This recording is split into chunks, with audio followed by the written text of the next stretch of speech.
This is Stephen Bourne from the Rye Civic League. Stick around next. Alex Herlihy is going to tell you about what significant things happened in the 60s that have really shaped the landscape of Rye. So what's the most important thing happening? March 6th, Thursday night, 7 o'clock, we've got candidates night, the Rye Junior High.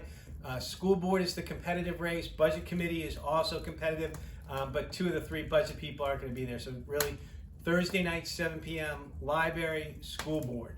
The other one is March 11th, on Tuesday, the town election. Please, let's get more than 1/3 of the town to show up and vote. Even if you do, make sure your friends, neighbors, and families participate. It's your money, your control. Please show up. There are a lot of tools that will be in the Civic News that you've got.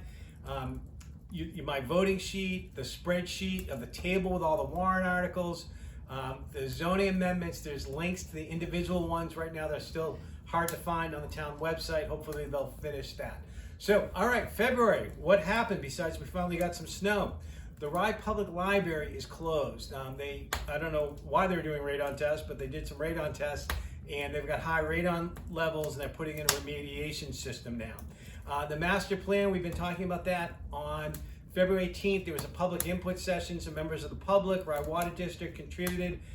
There's links to that. The first public hearing on that, the planning board is working to hopefully have that on March 18th.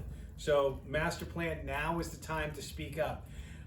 Speaking of New Hampshire DES, the Berries Brook, we've talked about this in the past, the foam, if you've ever gone walking through there, they've confirmed, they tested that foam in Durham, high in PFOAs. So we've suspected that foam was toxic.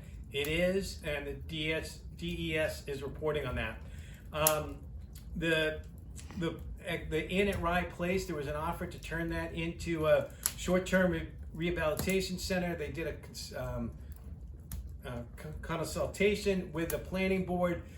Things came up like they're probably going to need a new septic system. The chief of police was explaining how Webster's and the benchmark, they're struggling to get people, and it's causing more police and fire calls because they just can't get staff and get them trained appropriately. So they have moved away from that. The select board, there's no smoking on the beaches was a suggestion. They've amended that ordinance to make it an enforceable activity now. That's to go along with the new signs that are being put up. They wanted to have consistent language. So everything that's prohibited is prohibited and finable. Speaking of pollution, the Parsons Creek Watershed Plan, we're finally updating that. The draft has gone to the committee. The 2024 DNA testing, obviously reconfirming humans. The polychip or pilochip, I always say it wrong. Misleading information said raccoons and rats.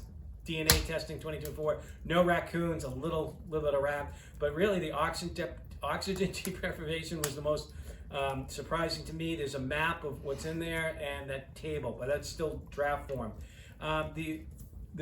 Was it the Heritage, Alex, and the worked with the town hall that came in, brought an architect in, and they're using 2019 information, but here it was the first few suggestions.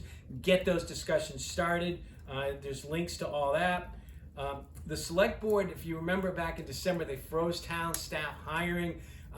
There's been no discussion about replacing the town finance director. Other positions that need to be filled aren't. We just lost our assistant building inspector. We're waiting and now that person's gone. So no discussion about when that's going to come away.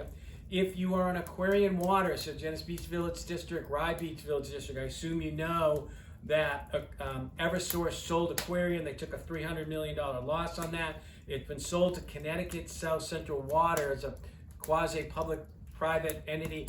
Aquarian was in presenting the select board. Really no indication of what that Connecticut entity's plans are for Aquarian Water. So that's all up in the air and unknown. That should probably go through the Public Utility Commission in New Hampshire by the end of the year. Speaking of water and good safe drinking water, the Rye Water District water treatment plant is moving forward. They've got some design bills. They're going to probably hopefully get an offer and a contract out in March to start that work. Remember, the principal responsible party for the Grove Road dump that's putting in most of the PFAS is the town of Rye. Still no discussion of an MOU. You know, no matter what the EPA does with the PFOAs, we all know that any level of PFOAs is a hazard to your health, and that needs to happen. And if you missed the exciting and riveting deliberative session, the tools for your voting, just a couple of the recaps that did come out last Civic News. The fire engine for 79K is now not 100% bonded; it's still bonded, and with using some of the cash that's available. The Harbor Road Bridge, like last year, is no longer going to be bonded. It's going to be coming out of cash on the unassigned account balance. The one difference is the wording's going to change, so it won't go away if that's approved. The select board reversed. Select board put a warrant article in there to have it be so that the vote, when they buy and sell land, right now there was a warrant article that it must go to voters. They were trying to reverse that. The wording's been changing just to reconfirm the voters want the select board selling and buying land to go on the warrants. And then most of the other ones on there was made to study.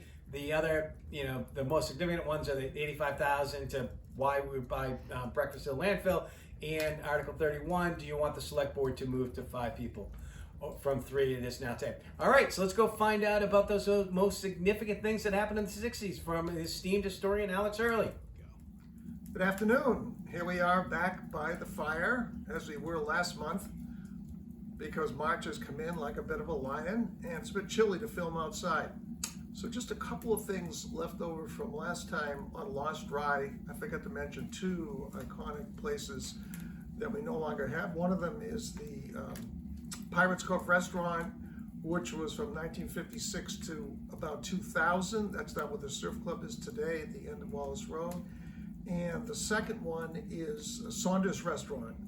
And that was there, 2 different versions of it, from 1928 to 1970, and then 1970 to 2010.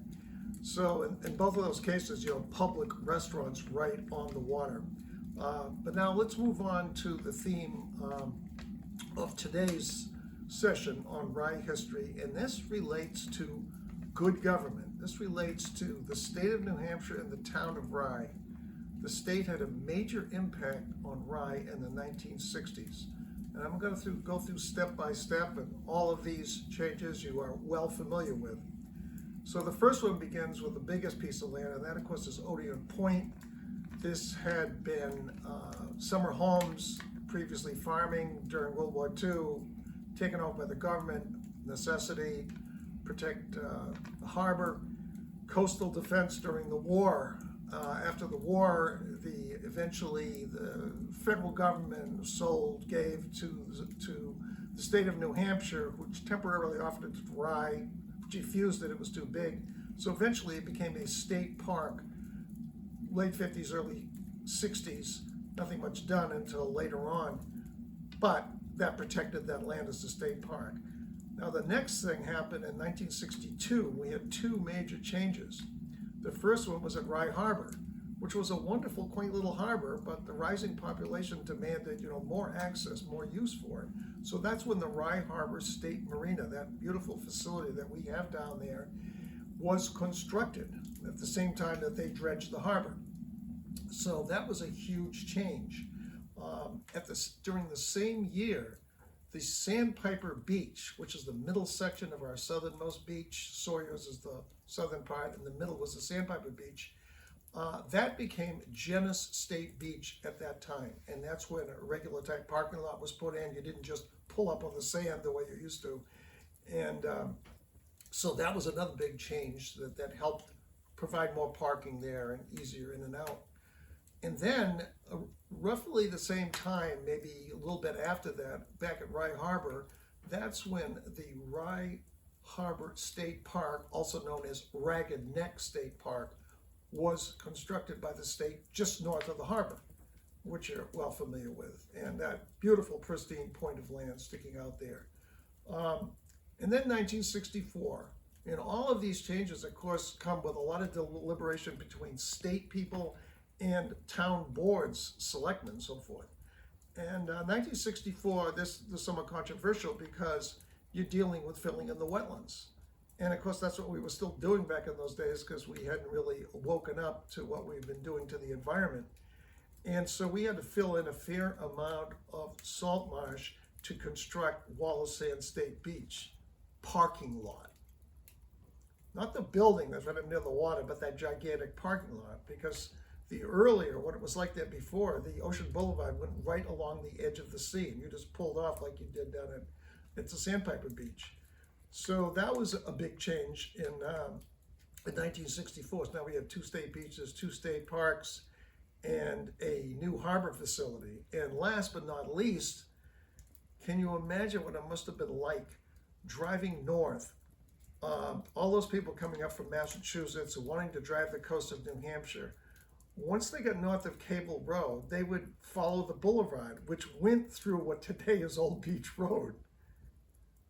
So don't take that bypass for granted, because that bypass that goes from roughly Cable Road to Log Road was not constructed by the state until the 1960s.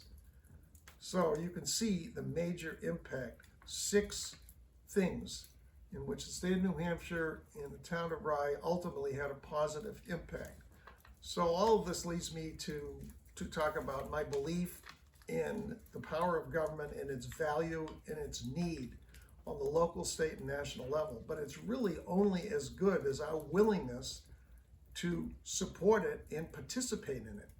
So finally, I urge you in this time coming up on our town elections to think in the future, immediate future, of either running for office or putting your name forward to serve on town boards and commissions. Thank you.